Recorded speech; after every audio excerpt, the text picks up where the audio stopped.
Hello, मैं हूं विनय कुमार गुप्ता। आप सभी का स्वागत है हमारे YouTube channel point two minute में। अगर वीडियो आपको अच्छी लगे तो लाइक करिए, शेयर करिए। अगर आप चैनल पर नए हैं तो चैनल को सब्सक्राइब करें। वीडियो का अगला नोटिफिकेशन प्राप्त करने के लिए बेल आइकन को ज़रूर दबाएं। वीडियो को पूरा एंड तक देखें। आज का हमारा टॉपिक है एनसीईआरटी कक्षा 6 साइंस का जो 15वां चैप्टर है उस पर आज हम चर्चा करेंगे। इसके पहले 14 अध्याय हो चुके थे। तो चलिए शुरू करते हैं। तो हमारा 15वां अध्याय है प्रकाश। क्या है? प्रकाश, लाइट। तो प्रकाश से रिलेटेड जितने भी महत्वपूर्ण तथ्य होंगे हम इस चैप्टर में जानेंगे। शुरू करते हैं।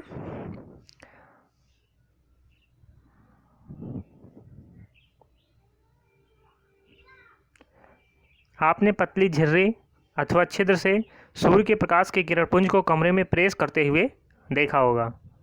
स्कूटर, कार, रेलगाड़ी के इंजनों के अग्रदीपों जो हेडलाइट होता है उससे आते प्रकाश के किरण पुंजों को भी आपने अवश्य देखा होगा। और जो है टॉर्च से भी प्रकाश के किरण पुंज को देखा जा सकता है।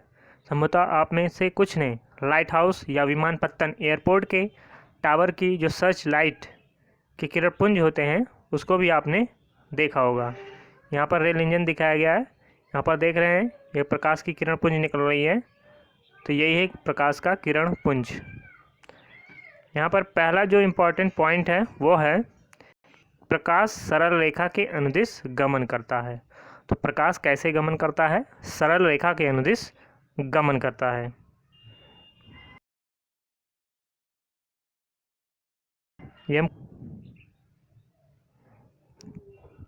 ये कक्षा 6 में ही आप लोग देखे थे प्रकाश के बारे में थोड़ा बहुत।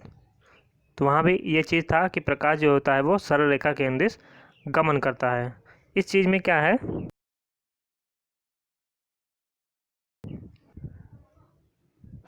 कि प्रकाश सरल रेखा में ही गमन करता है। यहाँ पर जो आप पहला देख रहे हैं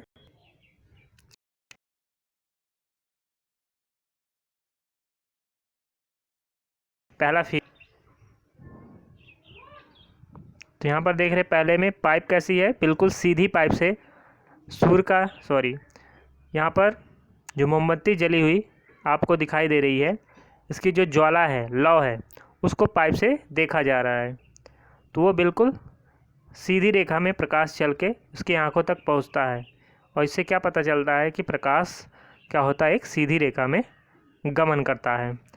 लेकिन अगर हम यही एक मुड़े हुए पाइप के साथ हम इस लौ को देखें, आप देख रहे हैं पाइप किस तरह मुड़ा हुआ है, तो ये इसका लौ जो है दिखाई नहीं देता है, क्योंकि प्रकाश क्या होता है, सीधी रेखा में ही चलता है।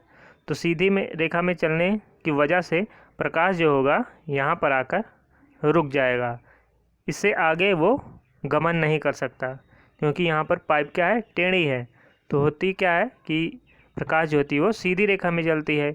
इसीलिए जब आप मुड़े हुए पाइप से देखेंगे तो उसके लौ को आप नहीं देख पाएंगे। तो इससे क्या पता चलता है कि जो प्रकाश होता है वो सरल रेखा के अनुदिश गमन करता है। इस क्रियाकलाप के आधार पर आपको पता चल जाएगा। अब आते हैं प्रकाश का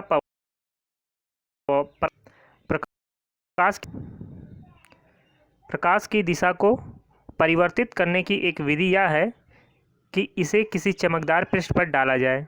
उदाहरण के लिए स्टेनलेस इस्पात की चमकदार प्लेट अथवा इस्पात की चमकदार चम्मच प्रकाश की दिशा को क्या करती है, परिवर्तित कर सकती है। अगर जल का पृष्ठ भी क्या करता है, दर्पण की भांति कार्य कर सकता है तथा प्रकाश के पथ को बदल सकता है। अगर किसी चमकदार पृष्ठ पर आप डालेंगे प्रकाश को तो वो क्या करेगा, परावर्तित कर देगा, प्रकाश को परावर्तित कर देगा। अगर ये पृष्ठ जो है चमकीला है तो क्या करेगा, प्रकाश को परावर्तित कर देगा। तो क्या आपने जल में पेड़ों अथवा इमारतों का जो परावर्तन है उसको आपने देखा है? बहुत बार आपने देखा होगा। इसमें आप देख रहे हैं जल में वस्तुओं का परावर्तन किस प्रकार है। आप देख रहे हैं ये ऊपर पेड़ दिखाई दे रहा है और नीचे भी जल में जो है इसका परावर्तन आपको दिखाई दे रहा है। कोई भी पॉलिश किया हुआ अथवा चमकदार पृष्ठ जो होता है वो दर्पण की भांति कार्य कर सकता है। तो कोई भी चमकदार पृष्ठ हो या पॉलिश किया हो कोई पृष्ठ हो, वो दर्पण की भांति ही कार्य करता है। जब प्रकाश किसी दर्पण पर पड़ता है तो क्या होता है, तो वो क्या करता है, प्रकाश को परावर्तित कर देता है। कक्षा 6 में पढ़ चुके हैं हम कि दर्पण अपने ऊपर पड़ने वाले प्रकाश की दिशा को बदल देता है। दर्पण द्वारा प्रकाश की दिशा का यह परिवर्तन क्या कहलाता है, प्रकाश का परावर्तन कहलाता है। तो प्रकाश का परावर्तन क्या होता है, दर्पण द्वारा प्रकाश की दिशा में परिवर्तन क्या कहलाता है, प्रकाश का परावर्तन। अगर इसी तरह टॉर्च के प्रकाश को जो है आप दर्पण पर डालेंगे तो उस प्रकाश को क्या करेगा, उसका परावर्तन कर देता है। पहेली को पंचतंत्र की जो शेर तथा खरगोश की कहानी याद आ रही है, जिसमें खरगोश ने शेर को पानी में उसका परावर्तन दिखाकर मूर्ख बनाया था। तो खरगोश ने क्या किया, आपसे भी बड़ा एक शेर रहता है, तो इस वजह से इस तरीके से मूर्ख बनाया था खरगोश ने शेर को।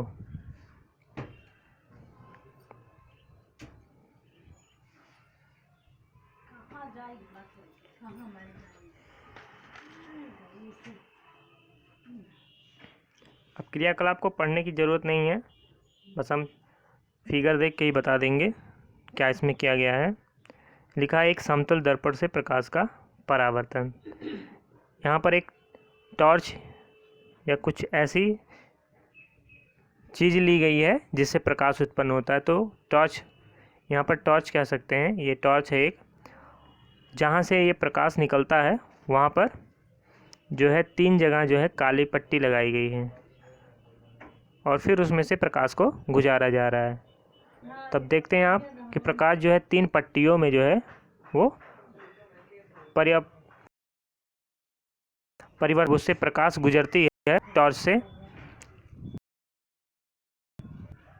टॉर्च के आगे वाले भाग से जब प्रकाश गुजरती भागों में बट गई है आप हैं, और इसको जब आप दर्पण पर डालते हैं तो फिर उसका परावर्तन हो जाता है इस तरह। तो यही इसमें दिखाया गया है।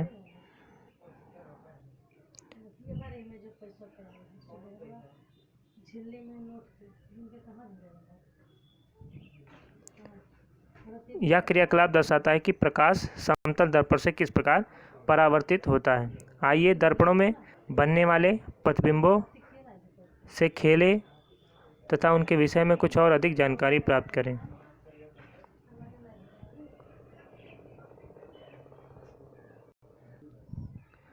जलते ही मोमबत्ती का उपयोग करते समय सावधानी बरतें। इस क्रियाकलाप को यदि अपने अध्यापक या घर के किसी बड़े सदस्य की उपस्थिति में करें तो अच्छा है। एक समतल दर्पण के सामने एक जलती हुई मोमबत्ती रखिए। मोमबत्ती की लौ को दर्पण में देखने का प्रयत्न कीजिए। ऐसा प्रतीत होता है जैसे कि इसी प्रकार की मोमबत्ती दर्पण के पीछे रखी हो। जो मोमबत्ती दर्पण के पीछे रखी प्रतीत होती है तो दर्पण द्वारा बनाया गया मोमबत्ती का प्रतिबिंब होता है। तो क्या होता है, ये दर्पण द्वारा बनाया गया प्रतिबिंब ही होता है। यह मोमबत्ती किसी बिंब या वस्तु का उदाहरण है। तो दर्पण के सामने अगर कोई वस्तु रखेंगे तो दर्पण में जो प्रतिबिंब बनेगा वो उसी जो वस्तु दर्पण के सामने रखी गई है उसके बीच की जितनी दूरी है उसी दूरी पर जो है दर्पण में जो है प्रतिबिंब बनता हुआ दिखाई प्रतीत होगा। हम मोमबत्ती के दर्पण के सामने विभिन्न स्थितियों में रखिए। प्रत्येक अवस्था में प्रतिबिंब को आप देख सकते हैं। क्या प्रत्येक दशा में प्रतिबिंब सीधा है, क्या प्रतिबिंब की लौ, बिंब मतलब वस्तु की लौ की भांति मोमबत्ती के ऊपरी सिरे पर दिखाई दे रही है। इसी प्रकार के प्रतिबिंब को सीधा प्रतिबिंब कहते हैं। तो दर्पण से हमेशा सीधा प्रतिबिंब ही मिलेगा।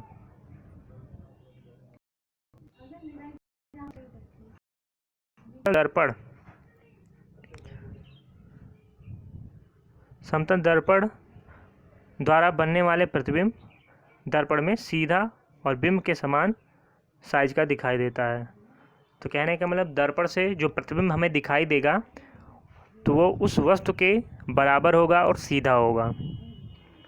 तो वस्तु आप दर्पण के आगे जितनी दूरी पर रखेंगे उतनी दूरी पर प्रतिबिंब उसका दर्पण में बनेगा और उसी साइज का बनेगा।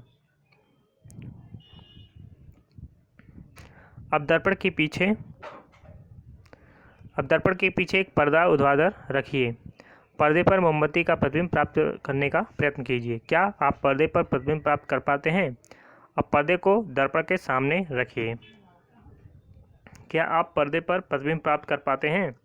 आप देखेंगे किसी भी स्थिति में मोमबत्ती का प्रतिबिंब पर्दे पर प्राप्त नहीं किया जा सकता है। चाहे आप पर्दे को दर्पण के पीछे रखिए चाहे आगे रखिए, आपको मोमबत्ती का प्रतिबिंब जो है पर्दे पर प्राप्त नहीं होगा। वो दर्पण के अंदर ही आपको दिखाई देता प्रतीत होगा, जो वस्तु का प्रतिबिंब ही होता है। और कैसा होता है? सीधा होता है और वस्तु के साइज के बराबर ही होता है।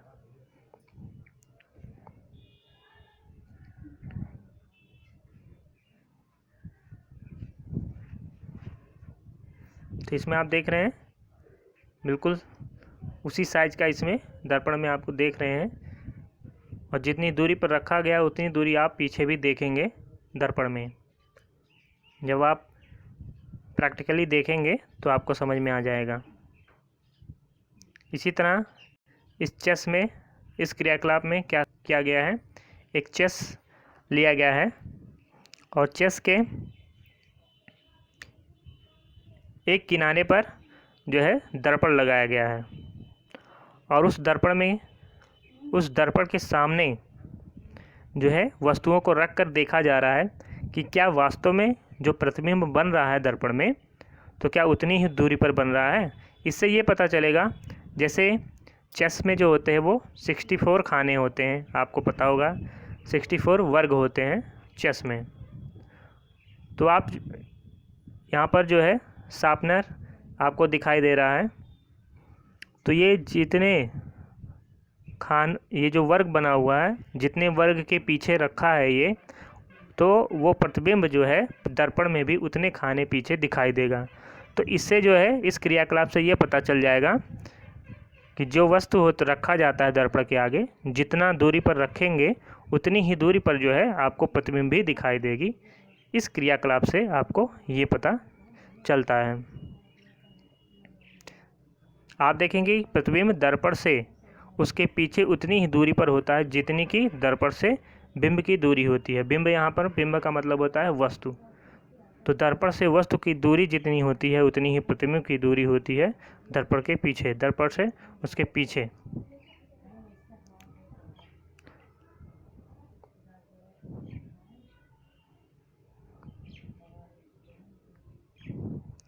पहेली ने अपनी नोटबुक में लिखा, समतल दर्पण में प्रतिबिंब दर्पण के पीछे बनता है या सीधा होता है, बिंब के साइज के समान होता है तथा दर्पण से प्रतिबिंब की दूरी दर्पण के सामने बिंब की दूरी के बराबर होती है। तो ये पॉइंट सब याद रखना है आपको। सिंपल है, दक्षिण या वाम।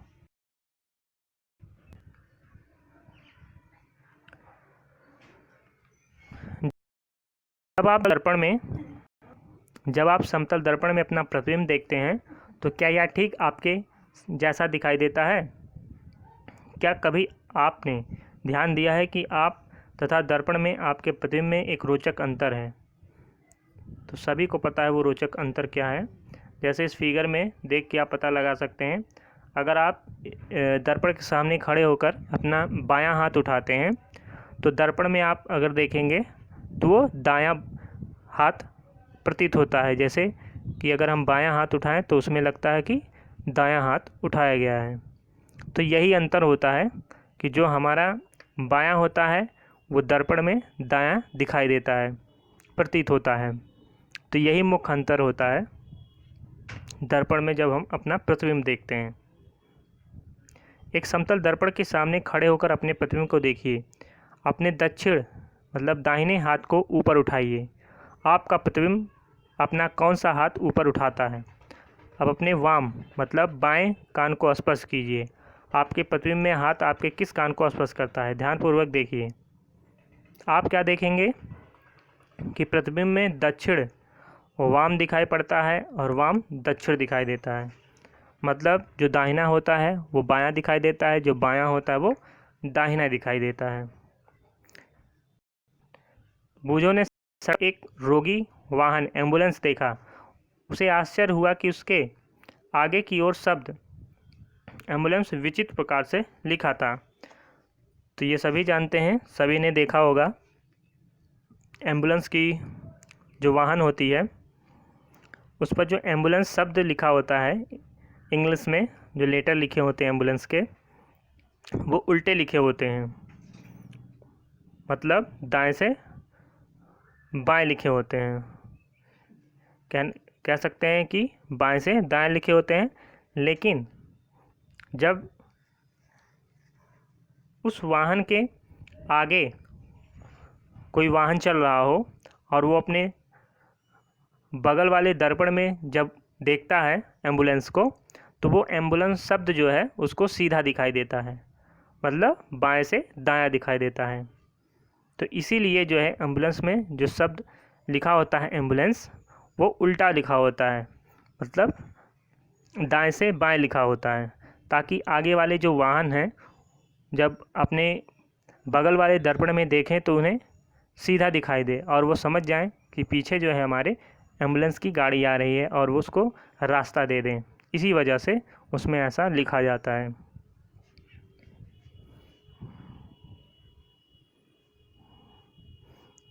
तो ये सब पढ़ने की ज़रूरत नहीं है इसमें, इसीलिए आप फिगर से देख सकते हैं। यहाँ पर एम्बुलेंस जो है लिखा है, आप देख रहे हैं दाएं से बाएं लिखा हुआ है। तो जब एम्बुलेंस के आगे वाला वाहन इसे देखेगा तो उसके दर्पण में जो है एम्बुलेंस ऐसे दिखाई देगा, AMBULANC। तो ऐसे ही वो उसमें सीधा सीधा दिखाई देगा उसके दर्पण में, आगे वाले वाहन में। तो इसीलिए जो है एम्बुलेंस को उल्टा लिखा जाता है। अब देखते हैं गोलीय दर्पणों से खेल।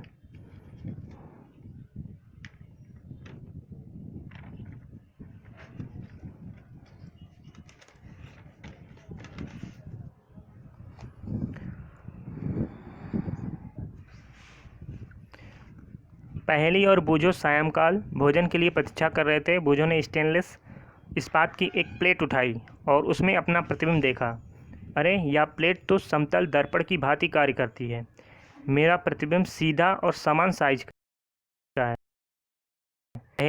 इस्पात की चम्मच के बाहर पीछे वाले पृष्ठ का उपयोग करके देखा। पहेली ने कहा, बूझो इधर देखो, मैं भी अपना सीधा प्रतिबिंब देख सकती हूँ, यद्यपि यह साइज में छोटा है। यह चम्मच भी एक प्रकार के दर्पण की भांति कार्य करती है। तो कोई भी चमकदार पृष्ठ होगी तो वो दर्पण की भांति ही कार्य करती है। आप भी एक चम्मच या कोई भी वक्रित चमकदार पृष्ठ का उपयोग करके अपना प्रतिबिंब देख सकते हैं और पता कर सकते हैं कि उसमें जो प्रतिबिंब दिखाई दे रहा है वो कितना साइज है उसका, और सीधा है या उल्टा है, आप देख सकते हैं उसमें।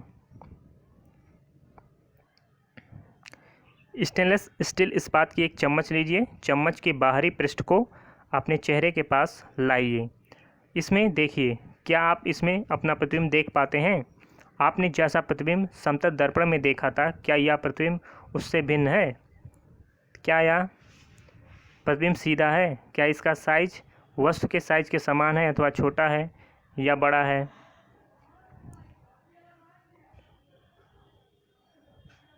आप चम्मच के भीतरी पृष्ठ पर इसका उपयोग करके अपना प्रतिबिंब देखिए। हो सकता है इस बार आपको अपना प्रतिबिंब सीधा या बड़ा दिखाई दे। यदि आप अपने चेहरे से चम्मच की दूरी बढ़ाएं तो संभव है कि आप अपना उल्टा प्रतिबिंब देख पाएँ। तो यदि आप चम्मच के भीतरी पृष्ठ का उपयोग करके प्रतिबिंब देखते हैं तो ये आपको प्रतिबिंब कैसा दिखाई देता है? सीधा और बड़ा दिखाई देता है। लेकिन यदि आप अपने चेहरे को इससे दूरी बढ़ाएं तो क्या होगा? आपका उल्टा प्रतिबिंब देखने को मिलेगा। तो उसमें जो प्रतिबिंब आपको दिखाई देगा वो उल्टा होगा, जैसे इसमें दिखाया गया है। अंदर वाले भाग से आप जब देखते हैं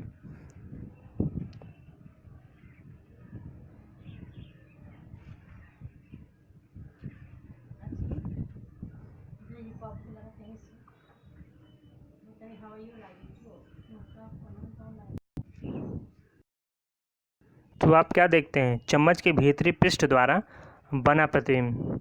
आप देखें आपका प्रतिबिंब उल्टा में देखेगा, उसमें उल्टा ही दिखाई देगा जब चम्मच के भीतरी भाग में आप देखेंगे। लेकिन यहाँ पर क्या है,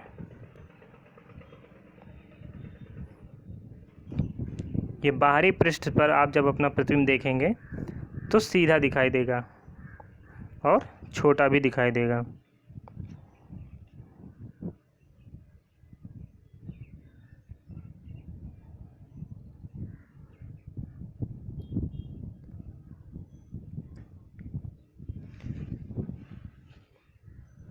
चम्मच का वक्रित चमकदार पृष्ठ एक दर्पण की भांति कार्य करता है।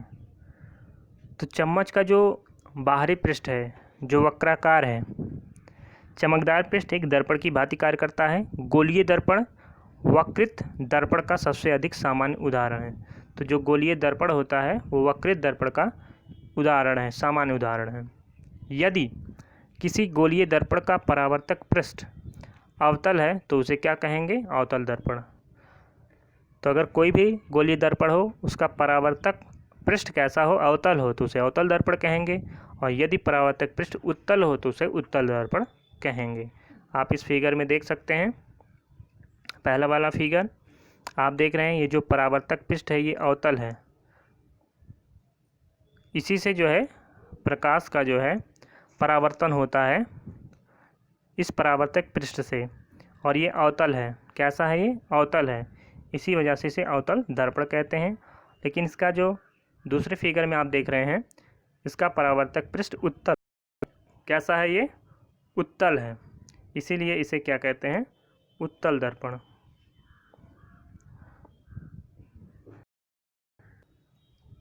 तो आप इसमें अंतर क्या है समझ गए होंगे कि अगर इसका जो परावर्तक पृष्ठ है वो अवतल है तो अवतल दर्पण, और इसका परावर्तक पृष्ठ अगर जो है उत्तल है तो उत्तल दर्पण उसको हम कहेंगे। चम्मच का भीतरी पृष्ठ अवतल दर्पण की भांति कार्य करता है। तो ये चम्मच की भांति है, इसका जो भीतरी पृष्ठ है वो कैसा कार्य करता है, इसका भीतरी पृष्ठ अवतल दर्पण की भांति कार्य करता है। जबकि इसका बाहरी पृष्ठ जो होता है, इसका जो बाहरी पृष्ठ है, इसमें आप देख सकते हैं इसका जो बाहरी पृष्ठ है चम्मच का वो उत्तल दर्पण की भांति कार्य करता है। तो आप समझ जाएंगे, चम्मच के उदाहरण से ही आप समझ जाएंगे कि उत्तल किसको कहते हैं और अवतल किसको कहते हैं। अवतल तथा उत्तल दर्पणों को गोलीय दर्पण क्यों कहते हैं। रबड़ की एक गेंद लीजिए और इसके एक भाग को चाकू अथवा आरी से काटिए। सावधान, गेंद काटने के लिए किसी अपने से बड़े व्यक्ति की सहायता लीजिए। कटी हुई गेंद का भीतरी पृष्ठ क्या होता है, अवतल होता है, और बाहरी पृष्ठ क्या होता है, उत्तल कहलाता है। तो इस तरह आप समझ सकते हैं, अंदर का जो भाग होगा वो अवतल होगा और बाहरी भाग क्या कहलाता है, उत्तल कहलाता है। इसी तरह गोलीय दर्पण को आप समझ सकते हैं, अगर परावर्तक पृष्ठ उत्तल है तो उत्तल दर्पण, अगर परावर्तक पृष्ठ अवतल है तो अवतल दर्पण उसको हम कहेंगे। हम जानते हैं कि किसी बिंब का मतलब किसी वस्तु का समतल दर्पण द्वारा बना प्रतिबिंब पर्दे पर प्राप्त नहीं किया जा सकता है। आइए देखें यह अवतल दर्पण द्वारा बने प्रतिबिंबों के लिए भी सही है या नहीं। सूर्य के प्रकाश, ये जो क्रियाकलाप है ये सूर्य के प्रकाश में होगा, इसलिए सावधानी बरतना है। कभी भी सूर्य को अथवा इसके प्रतिबिंब को सीधे मत देखिए, क्योंकि इससे आपकी आंख जो है वो ख़राब हो सकती है। आप सूर्य के प्रतिबिंब को किसी पर्दे या दीवार पर बनाकर देख सकते हैं। डायरेक्टली आप देखेंगे तो आपका आंख खराब हो सकता है।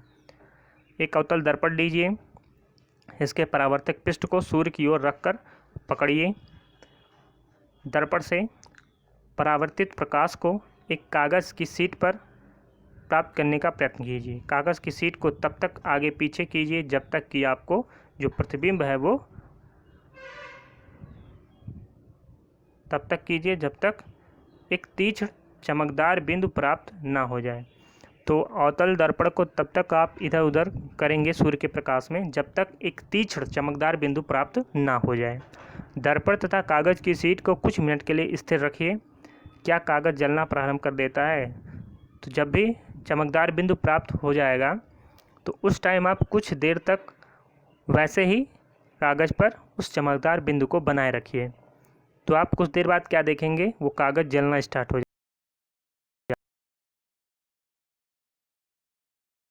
जाता है।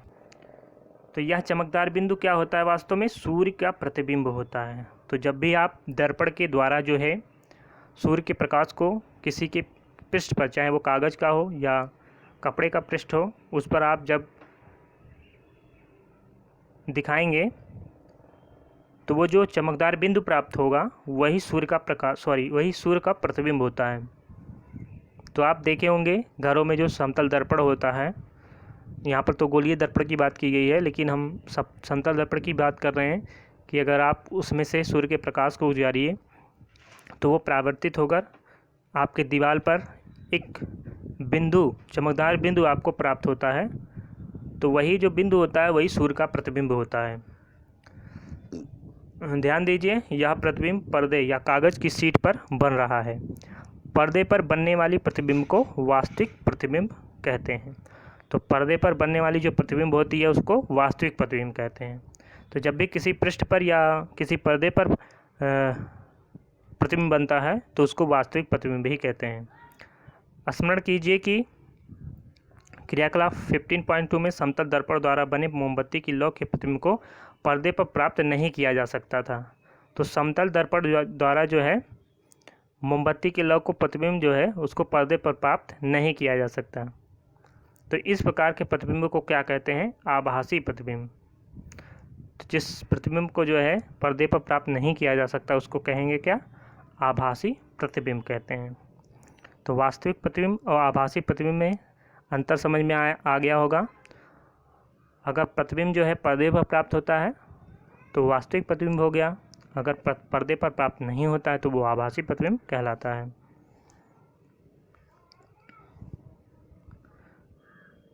आइए अब अवतल दर्पण द्वारा बने मोमबत्ती की लौ के प्रतिबिंब को पर्दे पर प्राप्त करने का प्रयत्न करते हैं।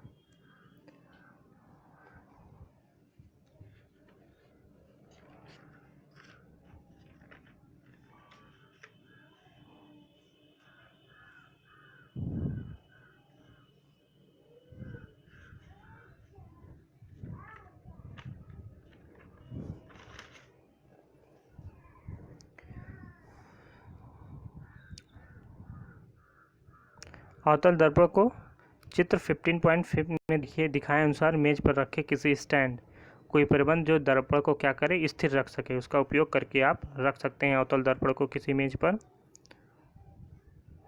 गत्ते की किसी सीट पर एक सफ़ेद कागज़ चिपकाइए, यह एक पर्दे का कार्य करेगी। तो मेज पर एक जलती हुई मोमबत्ती दर्पण से लगभग 50 सेंटीमीटर की दूरी पर क्या करना है? रखना है।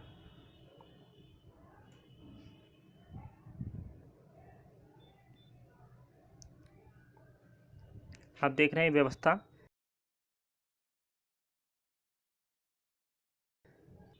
ये जो है अवतल दर्पण आप देख रहे हैं, ये अवतल दर्पण रखा गया है, उसको किसी स्टैंड के साथ जो है फिक्स किया गया है और उसके सामने जलती हुई मोमबत्ती को रखा गया है और उसी के सामने सीधे एक गत्ते की सीट लिया गया है, उस पर सफ़ेद कागज़ चिपकाया गया है, उसे पर्दे का रूप दिया गया है। तो आप क्या देख रहे हैं? इसका जो प्रतिबिंब है उस पर्दे पर बन रहा है और उल्टा बन रहा है। कैसा बन रहा है? उल्टा।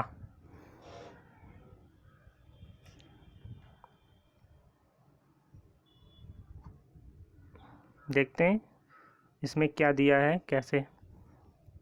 पर्दे पर मोमबत्ती की लौ का प्रतिबिंब प्राप्त करने का प्रयत्न कीजिए। इसके लिए पर्दे को दर्पण की ओर और दर्पण से दूर उस समय तक सरकाइए जब तक कि लौ का तीक्ष्ण प्रतिबिंब जो है प्राप्त ना हो जाए। तो खिसका कर जो है आप करते बिंब जो है प्राप्त ना हो जाए। ध्यान रखिए कि मोमबत्ती से दर्पण पर पड़ने वाले प्रकाश को पर्दा बाधा ना पहुंचाए। तो क्या ध्यान रखना है कि जो मोमबत्ती से दर्पण पर पड़ने वाला प्रकाश है वो पर्दा उसमें बाधा ना पहुंचाए। क्या यह प्रतिबिंब वास्तविक है या आभासी है? क्या इसका साइज लौ जितना ही है? अब मोमबत्ती को दर्पण की ओर लाइए, इसे इससे अलग अलग दूरियों पर रखिए। प्रत्येक अवस्था में पर्दे का प्रतिबिंब प्राप्त करने का प्रयत्न कीजिए। तो ये क्रियाकलाप करने को कहा गया है कि इस प्रकार करके आप प्रेक्षण कर सकते हैं। अब जब मोमबत्ती दर्पण के अत्यंत निकट है तो क्या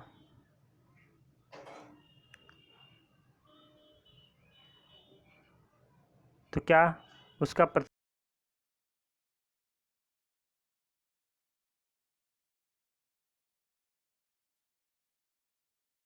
जो है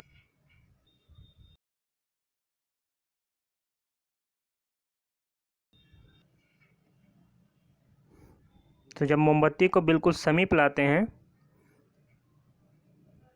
तो क्या उससे संभव है पर्दे पर प्राप्त करना, उसका प्रतिबिंब संभव है? तो संभव नहीं है। आप देख रहे हैं यहाँ पर बिल्कुल निकट रखा गया है मोमबत्ती को अवतल दर्पण के सामने, और उसका प्रतिबिंब जो है पर्दे पर प्राप्त नहीं हो रहा है। तो ये आभासी प्रतिबिंब यहाँ पर प्राप्त हो रहा है जब उसको नज़दीक रखा जा रहा है।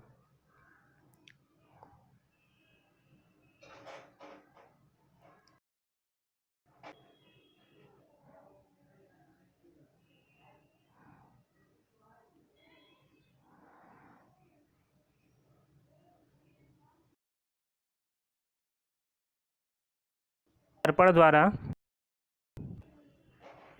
अवतल दर्पण द्वारा बना प्रतिबिंब जो है साइज में वस्तु से छोटा या बड़ा हो सकता है। तो जब आगे या पीछे खिसकाएंगे तो उससे आपको पता चल जाएगा कि अवतल दर्पण के द्वारा जो प्रतिबिंब बनता है वो वस्तु से छोटा भी हो सकता है और बड़ा भी हो सकता है।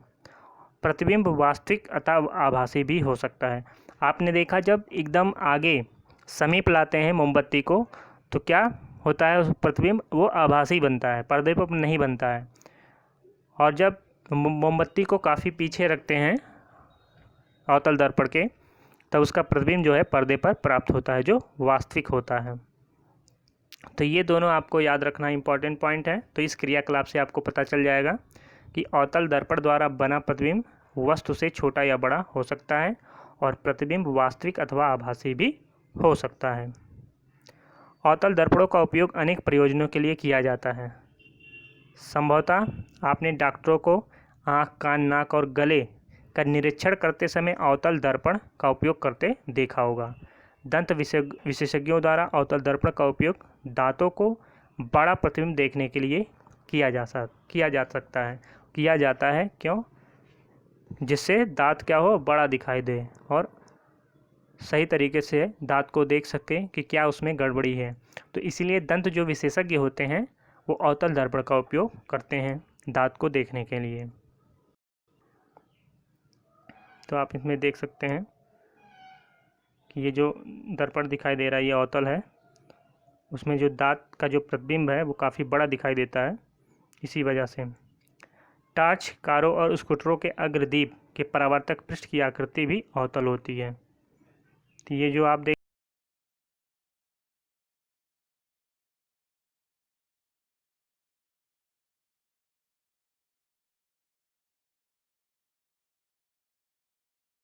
रहे हैं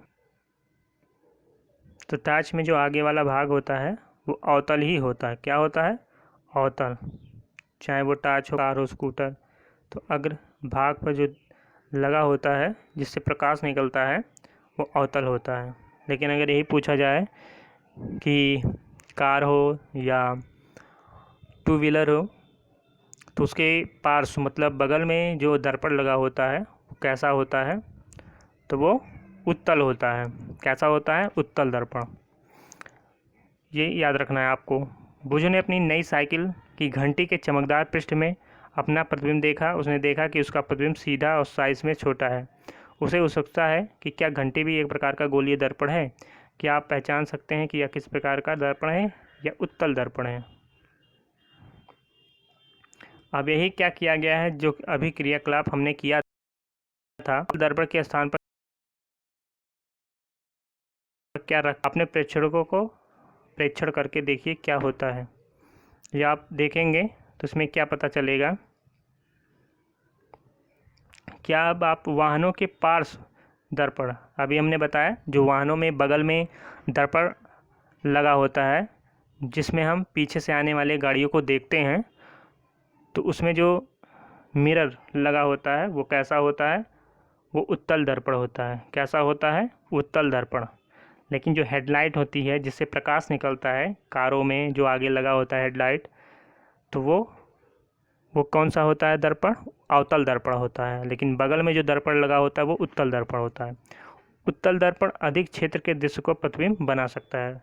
तो उत्तल दर्पण क्या करता है, अधिक क्षेत्र के दृश्य का प्रतिबिंब बना सकता है। अतः ये चालकों के पीछे के अपेक्षाकृत अधिक क्षेत्रों के वाहनों को देखने में सहायता करता है। इसीलिए उत्तल दर्पण यहाँ पर लगाया जाता है, अधिक से अधिक जो है क्षेत्र को उसका प्रतिबिंब बनाता है। लेंसों का उपयोग, एक मिनट, ये आप देख रहे हैं इसमें उत्तल दर्पण का उपयोग किया गया है। ये कोई 4 व्हीलर है,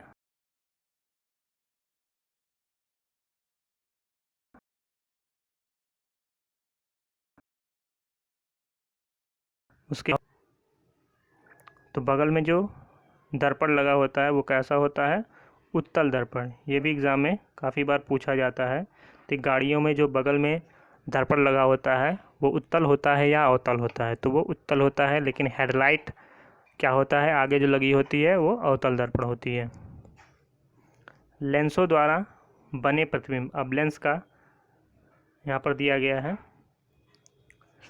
अपने आवर्धक लेंस, हैंड लेंस देखा होगा आपने, हैंड लेंस देखा होगा है समता के शरीर के भागों को देखने के लिए भी किया होगा। तो जो बायोलॉजी के स्टूडेंट होते हैं वो केचुआ या मेढक हो, कोई भी हो, तो उसकी आंतरिक संरचना को देखने के लिए इन हैंड लेंसों का उपयोग किया होगा। सब लोग नहीं किए होंगे। आवर्धक लेंस, आवर्धक लेंस वास्तव में एक प्रकार का लेंस ही है। तो ये आवर्धक लेंस है जो हाथ में पकड़ के हम देख सकते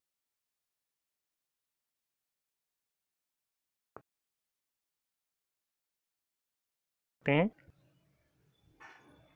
ये क्या है, आवर्धक लेंस होता है।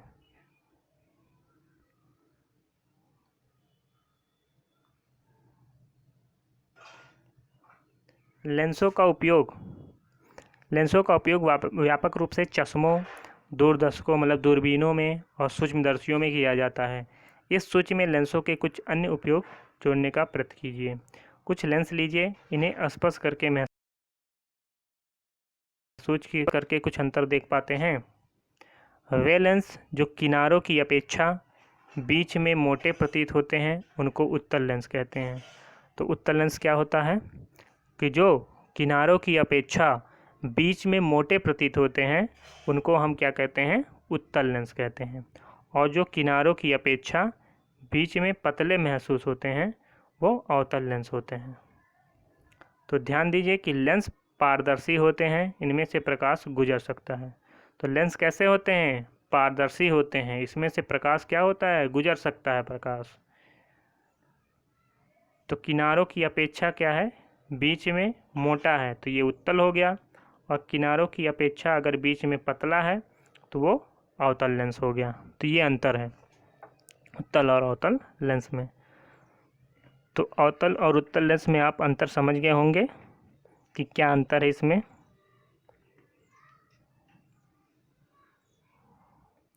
लेंस से सूर्य को या किसी चमकीले प्रकाश को देखना कैसा होता है, खतरनाक होता है। आपको उत्तल लेंस से सूर्य के प्रकाश को अपने शरीर के किसी भाग पर फोकसित ना करें, इससे क्या हो सकता है, आपका शरीर क्या होगा, जल सकता है, जहाँ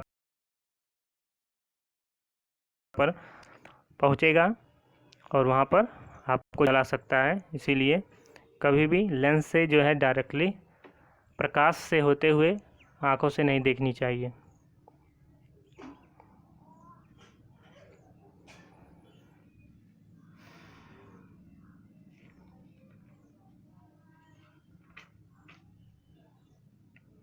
इसमें क्या दिखाया गया है, इसमें क्या लिया गया है, उत्तल लेंस। क्या लिया गया है, उत्तल लेंस द्वारा सूर्य का वास्तविक प्रतिबिंब।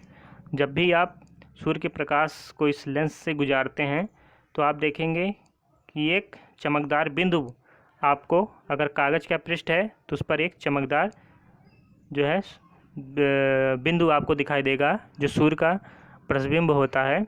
अगर आप कुछ देर के लिए इसको स्थिर रखते हैं तो ये कागज़ धीरे धीरे सुलगने लगता है और धीरे धीरे जलना स्टार्ट हो जाता है। तो या इसमें जो है इस क्रियाकलाप में यही बताया गया है।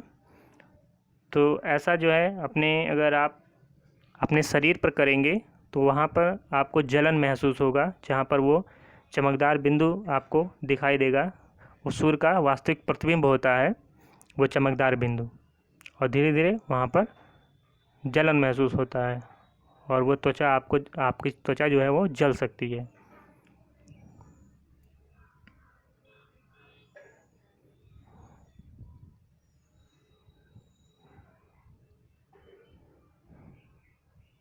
सामान्यतः उत्तल लेंस उस पर पड़ने वाले आपतित मतलब अंदर की देता है। उत्तल लेंस क्या करता है, जो प्रकाश उस पर पड़ती है उसको अंदर की, फिगर में देख रहे हैं यहाँ से प्रकाश आ रही है और वो मोड़ दे रही है अंदर की तरफ, यहाँ से प्रकाश जाएगी फिर वो यहाँ पर अंदर की ओर मुड़ जाएगी। तो इस तरह जो है, तो ये क्या करता है, इसीलिए इसको क्या बोलते हैं, अभिसारी लेंस। तो उत्तल लेंस को क्या बोलते हैं, अभिसारी लेंस भी कहते हैं। और इसके विपरीत यदि अवतल लेंस आपतित प्रकाश को अपसरित मतलब बाहर की ओर मोड़ता है, अवतल लेंस क्या करता है, पड़ने वाले प्रकाश को अपसरित मतलब बाहर की ओर मोड़ देता है, इसलिए इसको क्या कहते हैं, अपसारी लेंस कहते हैं। तो अवतल लेंस को अपसारी लेंस कहते हैं और उत्तल लेंस को अवतल लेंस को अपसारी कहते हैं और उत्तल लेंस को अभिसारी। अपसारी मतलब प्रकाश को फैला देता है, केंद्रित नहीं करता किसी पॉइंट पे, लेकिन उत्तल लेंस क्या करता है, एक केंद्र पर जो है मिला देता है सूर्य के प्रकाश को। तो ये अंतर आप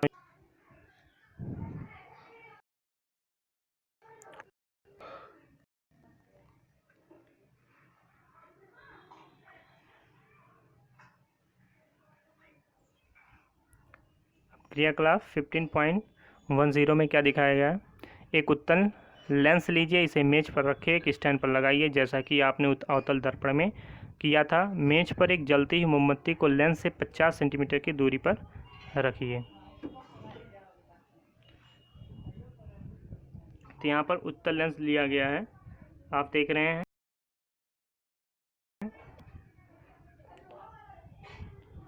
तो यहाँ पर क्या लगाया गया है, उत्तल लेंस, उसके सामने मोमबत्ती रखी गई है और पीछे एक पर्दा लगाया गया है, उसमें जो है इसके प्रतिबिंब को देखा जा रहा है, इस लौ के प्रतिबिंब को। तो आप क्या देख रहे हैं, फिर क्या किया जा रहा है,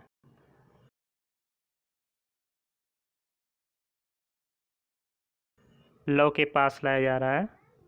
तब आप क्या देखते हैं, जब लौ के पास लाते हैं तो इसका प्रतिबिंब जो है कुछ बड़ा दिखाई प्रतीत हो रहा है। तो इस आधार पर जो है हम निष्कर्ष क्या निकाल सकते हैं,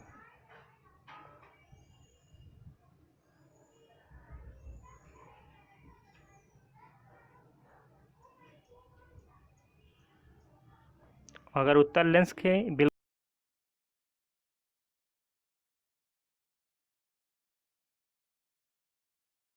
बिल्कुल समतल लेंस द्वारा बना आभासी आप देख सकते हैं यहाँ पर,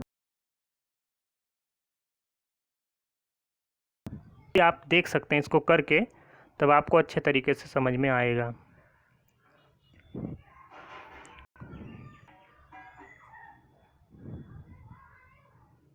तो जो पर्दे पर होगा प्रतिबिंब आपको मिलेगा वो वास्तविक होगा, और जब समीप लाएंगे तो वो आभासी होगा। तो इससे क्या पता चलता है कि जो उत्तल लेंस है उसके द्वारा जो प्रकाश का प्रतिबिंब बनेगा वो आभासी हो सकता है या वास्तविक हो सकता है।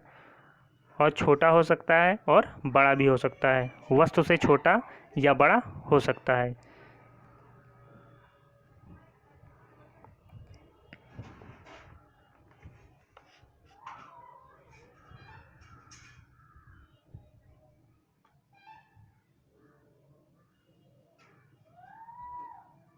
तो यहाँ पर क्या है,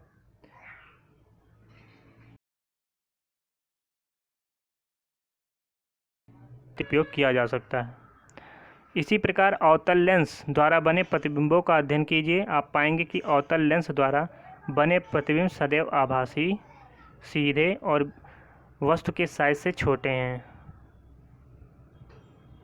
तो जब अवतल लेंस से आप इस क्रिया को दोहराएंगे अवतल लेंस के साथ, तब कैसा मिलेगा, सदैव आभासी मिलेगा, प्रतिबिंब सीधा मिलेगा और वस्तु के साइज से छोटा मिलेगा। सदैव, हमेशा, तो ये आपको याद रखना है। अवतल लेंस द्वारा बना प्रतिबिंब कैसा होता है, आभासी, मतलब कभी भी पर्दे पर प्राप्त नहीं होगा।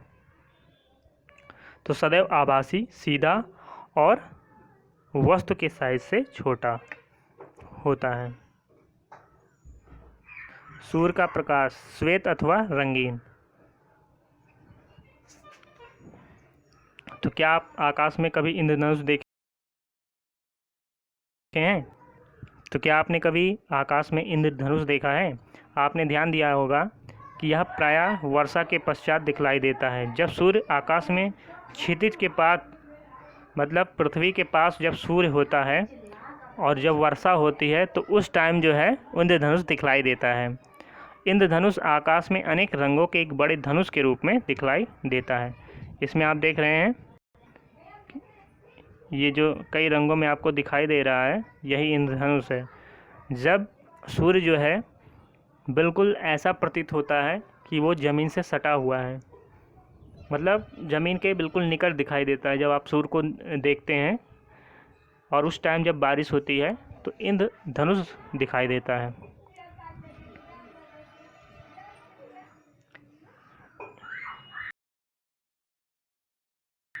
मोटे तौर पर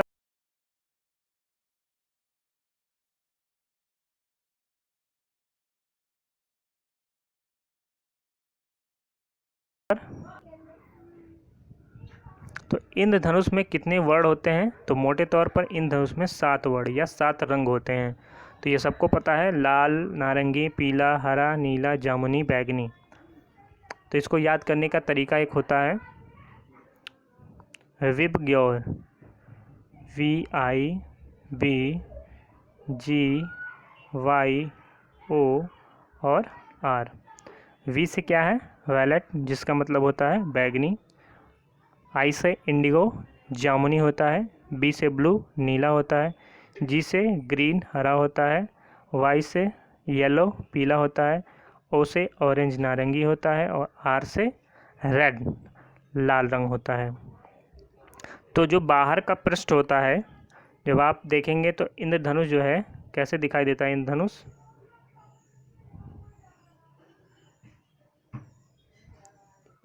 जब आप इंद्रधनुष को देखेंगे तो कैसा दिखाई देता है इंद्रधनुष।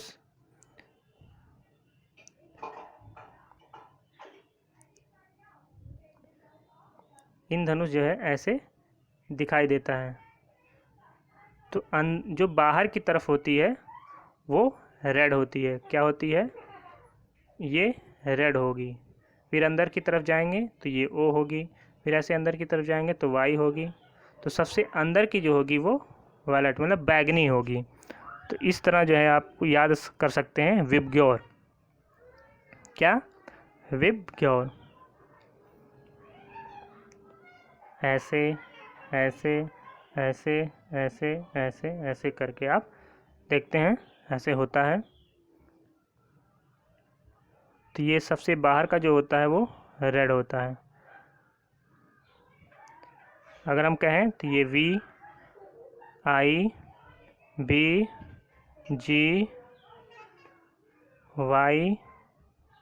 और ये O और R हो सकता है। अगर एक हम बाहर और खींच दें तो वो R हो जाएगा। क्या हो जाएगा, R, और ये O। तो सबसे अंदर का वायलेट बैगनी होता है फिर इंडिगो, फिर ब्लू, फिर ग्रीन, फिर येलो, फिर ऑरेंज, फिर रेड। इस तरह आपको दिखाई देता है 7 रंगों में। आपने देखा जब आप साबुन के बुलबुले बनाते हैं तो वे भी रंगीन दिखाई देते हैं, जब उसमें प्रकाश गुजरता है तो वो भी रंगीन आपको दिखाई देता है। इसी प्रकार जब प्रकाश किसी सीढ़ी पर परावर्तित होता है तो आपको अनेक वर्ड दिखाई देते हैं। तो सीढ़ी को भी जब आप प्रकाश में रखेंगे तो उससे भी जो है प्रकाश परावर्तित होंगे और कई सारे रंग में दिखाई देते हैं।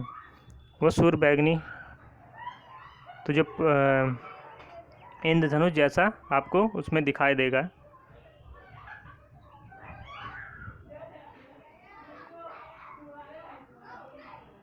इसमें एक प्रिज्म लिया गया, इस क्रियाकलाप में क्या किया गया है, एक प्रिज्म लिया गया है, कांच का टुकड़ा लिया गया है,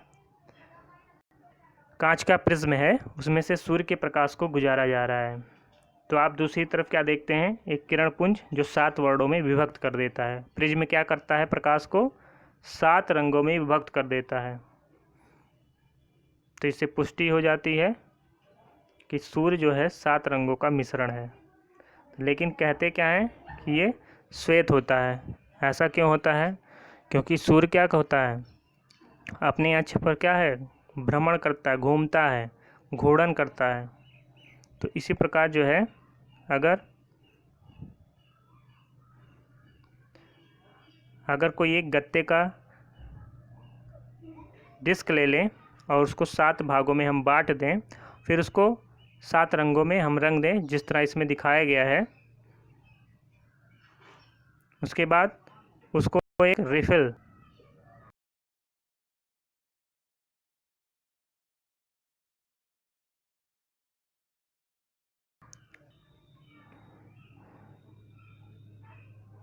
उसके बाद इसको पेन की रिफिल जो होती है उसकी नोक में इसको धंसा दे। इसको आप देख रहे हैं, इसमें ऊपर आप किस तरह इसमें फिट किया गया है। तो ये संरचना आप देख रहे हैं, इसको आप जब खूब तेज़ी से घुमाएंगे तब आपको ये रंग बिल्कुल दिखाई नहीं देते हैं, पूरे श्वेत हो जाते हैं और वो देखने में श्वेत प्रतीत होता है। तो 7 वर्णों वाली कोई डिस्क तेज़ी से घुमाने पर यह श्वेत प्रतीत होती है। तो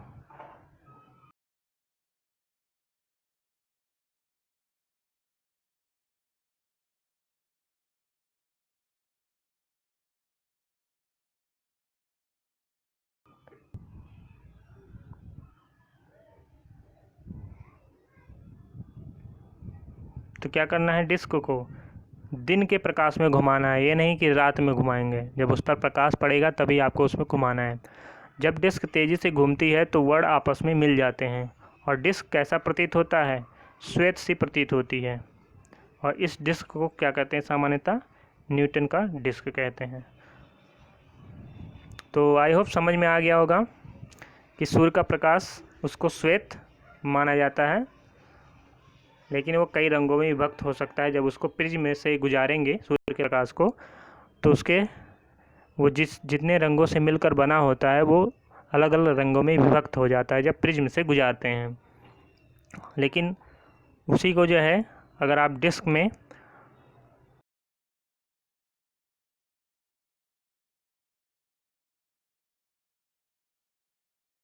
होता है घुमाने पर, तो इसीलिए कहा जाता है सूर्य का प्रकाश जो होता है वो श्वेत होता है।